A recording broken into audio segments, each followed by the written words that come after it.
I was walking around in a big bazaar store making shopping when I saw a cashier talking to a boy. Couldn't he have been more than 5 or 6 years old? He have enough money to buy this doll. Then the little boy turned to me and asked, "Uncle, my dear." The little boy was still holding the doll in his hand. I walked toward him and I asked him who he wished to give this doll to. It asked the doll that my sister loved most and wanted so much. I wanted to give her for her birthday. I have to give the doll to my mommy so that she can give it to my sister when she goes to the day. His eyes were so sad while saying this. My sister has gone to be with God and Daddy says that mommy is going to see God very soon too. So I thought that she could take the doll with her to give it to my sister. My heart nearly stopped. The little boy looked up at me and said, "I told Daddy to tell mommy not to go yet. I need her to wait until I come back from the mall." Then he showed me a very nice photo of him, where he was laughing. He then told me I want mommy to take my picture with her so my sister won't forget me. I love my mommy, and I wish she doesn't have to leave me. But Daddy says that she has to go to be with my little sister. Then he looked again at the doll with sad eyes. I quickly reached for my wallet and said to the boy, "Suppose we check again just in case you do have enough money for the doll." He said,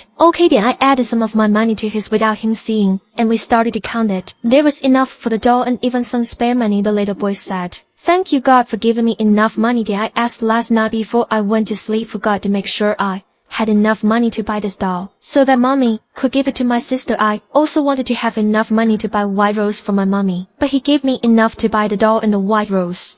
My mommy loves white roses. I finished my shopping in a totally different state from when I started. I couldn't get the little boy out of my mind. Then I remembered a local newspaper article 2 days ago which mentioned a drunk man in a truck who hit a car occupied by a young woman and a little girl. The little girl died right away, and the mother was left in a critical state because the young woman would not be able to recover from the coma. Was this the family of the little boy? 2 days after this encounter with the little boy, I read in the newspaper that the young woman had passed away. Couldn't stop myself. I bought a bunch of white roses and I went to the funeral home where the body of the young woman was exposed for people to see and make last wishes before her burial. She was there in her coffin holding a beautiful white rose in her hand with a photo of the little boy and the doll placed over her chest. I left the place teary-eyed, feeling that my life had been changed forever.